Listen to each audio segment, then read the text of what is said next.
Despite Sophie of Sophie's Dog Adoption, my mother, apologizing to Gerdy's of Gerdy's rescue, I personally think Gerdy's does not deserve an apology. I will apologize to Sophie, but it's out of my control. I'm tired of all these little bitches running to Sophie instead of coming to my face and telling me what they have to say. If you have a problem, you come and confront me. You don't go and see Sophie because she is not me and I am not her. Second of all, this all started because of Teja's, Nicole Joncas. Today was the Rescue of the Year event. A year ago, Nicole Joncas was nominated as the Rescue of the Year for 2013.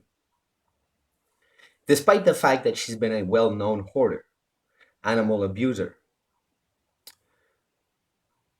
charity named Guardian's Best,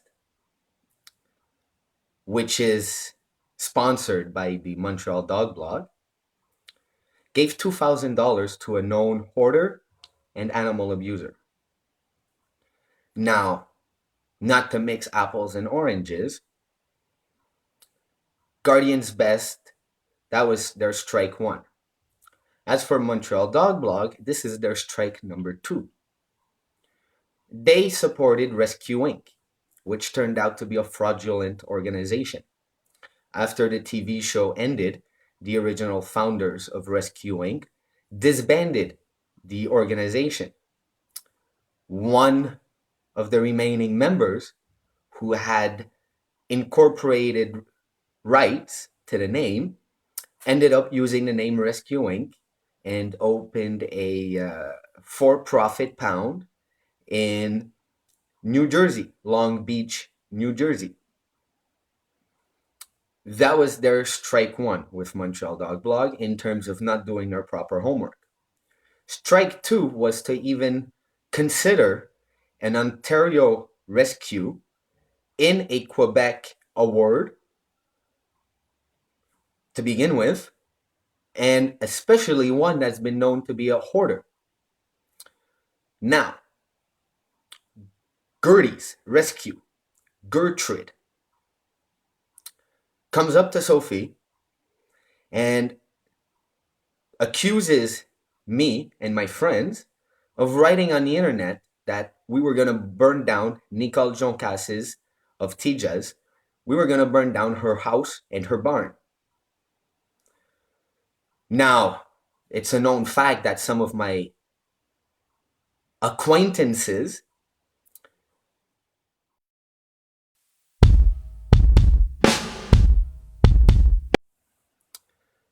it's a well-known fact that some of my acquaintances are not necessarily angels. There's a history of animal liberations. I even have a record of dog napping a dog that I deemed to be in need of rescue. Now, Gerdy's, without any proof to the effect, is accusing me and my friends, who happens, she tells me, to be a women abuser and has a long criminal record, that the OPP has this evidence that she has never seen and that they're going to lay criminal charges. I tell her nothing to that manner of that nature was written.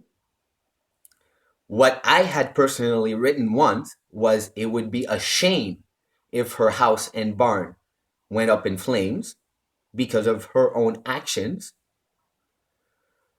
but nobody actually wrote that it would happen. I simply said it would be a shame. Now, Nicole Joncas has a long history with A.L.F and the Animal Liberation Front.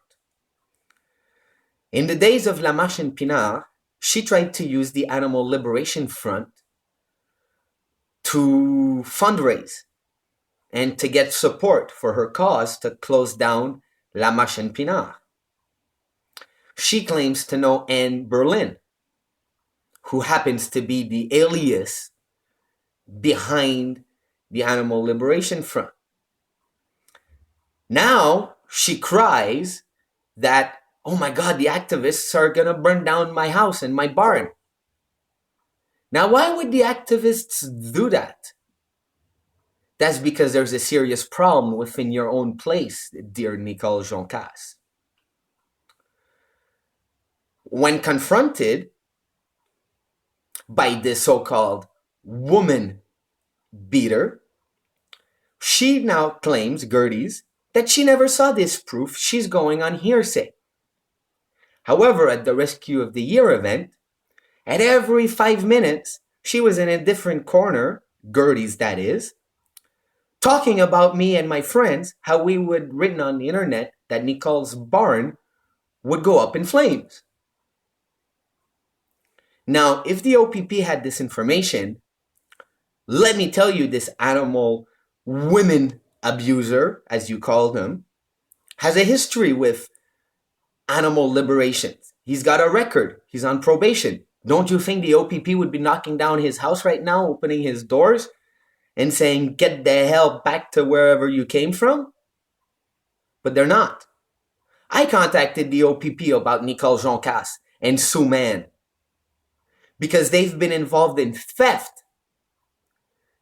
Mercies for Animals dropped Nicole Joncas because Nicole Joncas endangered all of the investigative work Mercies for Animals had done.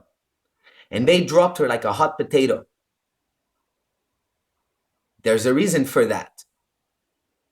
Now today, Nicole Joncas claims she's retiring. C4P, which is really not a rescue but a bunch of cross posters and networking mailing list, have agreed to save her animals and find new homes for these animals.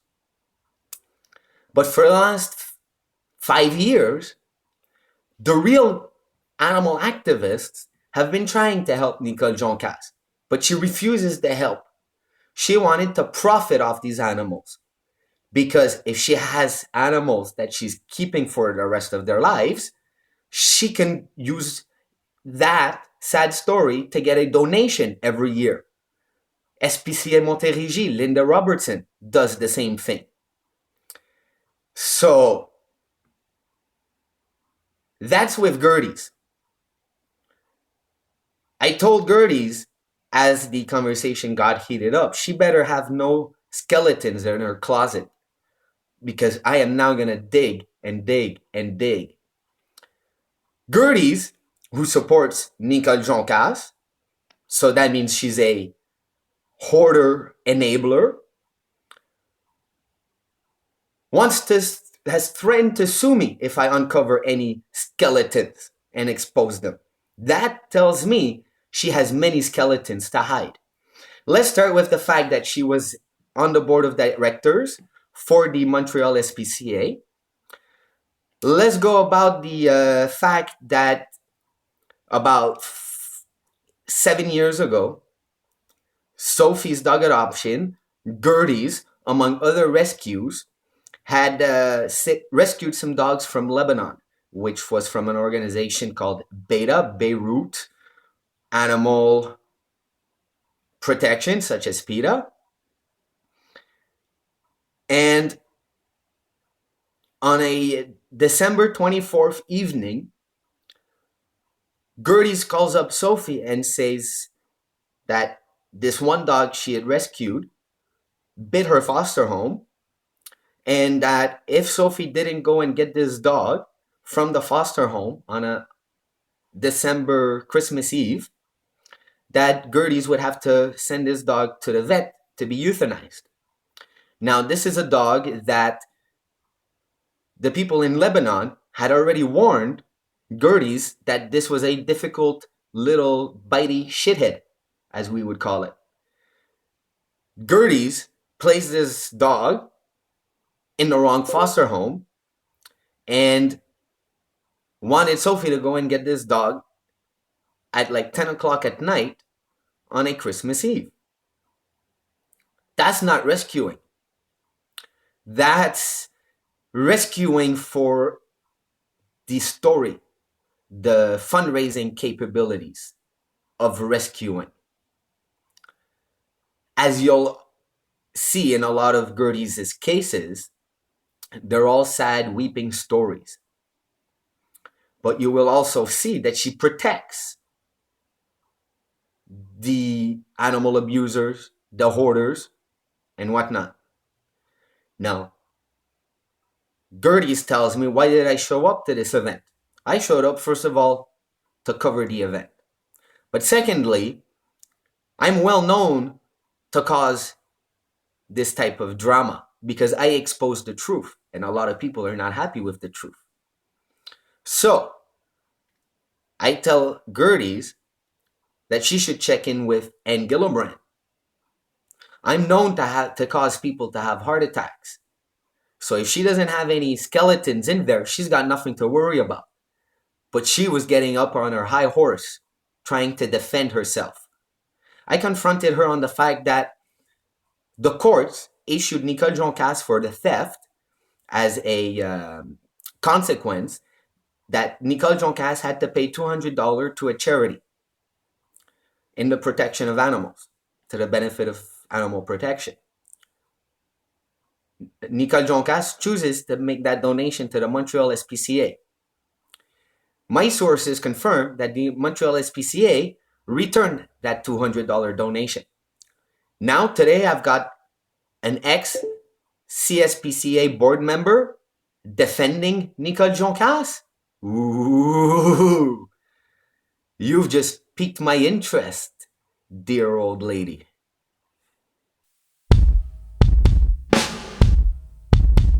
Now, because of what I said in the tone that I said it, because it definitely became a verbal confrontation, the decibel levels increased.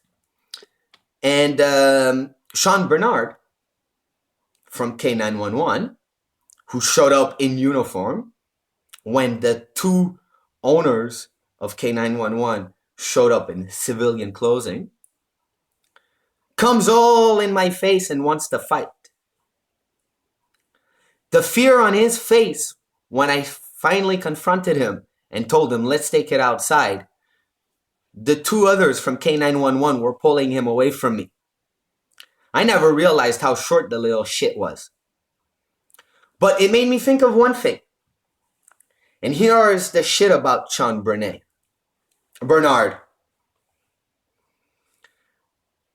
In La Chute, for the Huskies, Mr., when we got pulled over by the cops, refused to get arrested or to get in trouble. He was willing to run back to the woods and tie the dogs that were just liberated from the woods, which we were all accused of dog napping. He went running back to the woods to put the dogs back, even helped the breeder tie his dogs back to the trees because we were refusing, and that's me, Sophie and I and others of the other activists who got busted liberating dogs by the SQ, forced to bring them back. Everybody was willing to get arrested except Sean Bernard because he worked for Bell. He was a Bell technician who had access to your phone lines, and he could not have a criminal record, otherwise he would lose his job. 2 years later, he's no longer working for Bell. He's now working for K911. Now, what kind of a dog expert is Sean Bernard? He used to be a foster home for Sophie's dog adoption. Some of you might remember the dog Tyson. Dog Tyson that attacked another dog. And the city of Montreal wanted to euthanize him. Sophie's dog adoption went to court and against the city of Montreal for the right to have Tyson live and to have him at least have a muzzle order because it was a fact that Tyson was not good with other dogs. The city refused and we took it to court. We won. However, in between all this, Tyson was in hiding until we got the stay of execution. until trial. So Tyson was in hiding. We had to take Tyson out of hiding. Sean Bernard offers to foster the Tyson. We warned Sean Bernard not to leave Tyson with his other dog unmuzzled. They could play together, but muzzled, and especially with supervision.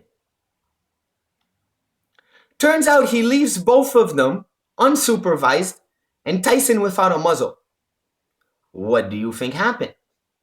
He calls us up in a panic state. Tyson ripped his dog. There was a fight. Of course, it's a known fact that Tyson is not good with dogs. He argued, yeah, but they were so nice with the muzzle and no. I thought everything would be good. You were warned, dude. Now, the city prosecutor used his Facebook comments to try and give another reason to the judge as to why this dog should be euthanized. Luckily, the judge threw that evidence out because there was no proof.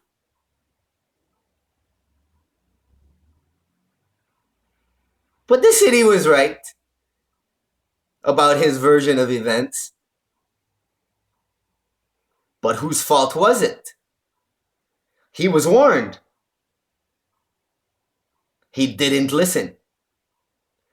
So I wouldn't even put a freaking cat in this guy's hands.